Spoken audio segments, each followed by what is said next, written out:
I started surfing, I would say, when I was about 5 years old. 5, 6 years old, something like that. It was the first time my dad started pushing me into waves on big old boards, you know, and it was just like standing on the sidewalk, pretty much, you know. It was no different, but man, it got you the feeling and got the wind in your face. And I think I did my first board when I was about 15. It was in 94, I guess, is when I really started training to become a shaper. And it was as soon as I graduated from high school, within a week after I graduated, you know, finished school, my dad shipped me on a plane and said, "Get out of here, kid, you gotta get out of my house," you know. Shipped me over, and I actually started, and that's where I met Peter Daniels as well. I met him in Japan. Yeah, and I was over at CHP working with Kazumi Nakamura and the Nakamura family.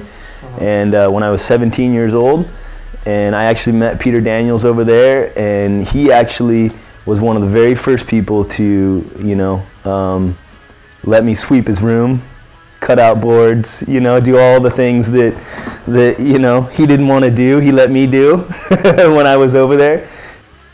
The following year, I moved to Santa Cruz, California, and began to work for Bob Pearson, for Pearson Aero, sweeping the floors, emptying the garbage cans, and because there was a bunch of guys who were there who were some of the were the top shapers in that area.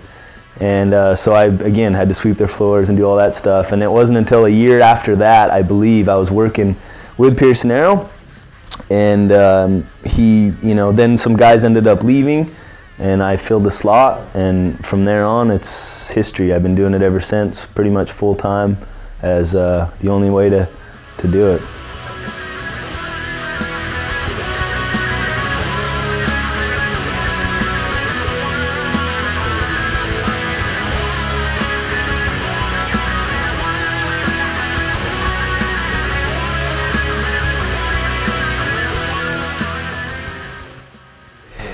This year we've got 3 new models that we're working with. One of them is based off of a guy, Stephen Thomas, who has been in the longboard scene in California and even in international waters, traveling around and stuff as well. We're doing a new model for him, a high-performance longboard, a women's line of boards called the Jewel Collection.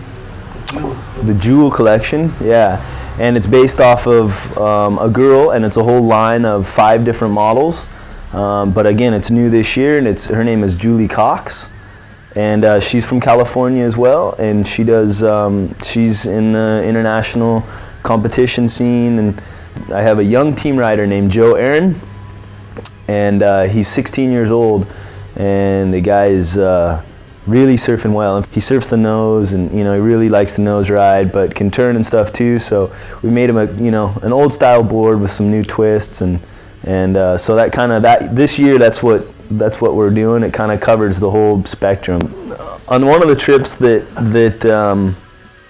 I came here to the Basque Country to work for Pukas, I was in the house, and there was no heat, no hot water, no anything, and the snow was this thick on the ground outside, and I had to, for 4 days, I think it was, I had to stay in the house with no gas, no heat, no nothing. And because it was the weekend, all the workers, no one was at Olatu, you know, there was no one there, so I couldn't tell anybody, hey, I need gas, I need this. Everyone was gone, I was alone, and I had to spend, like I said, like 4 days there.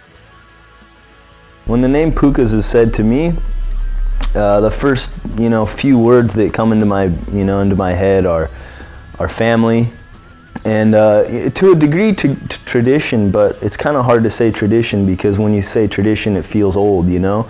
But that's not Pukas at all, you know. They're ever moving forward, ever wanting to do new things and be updated, and you know, and do the next thing. You know, they're always wanting to take the things to the next level, which is, you know, which is a great thing for sure.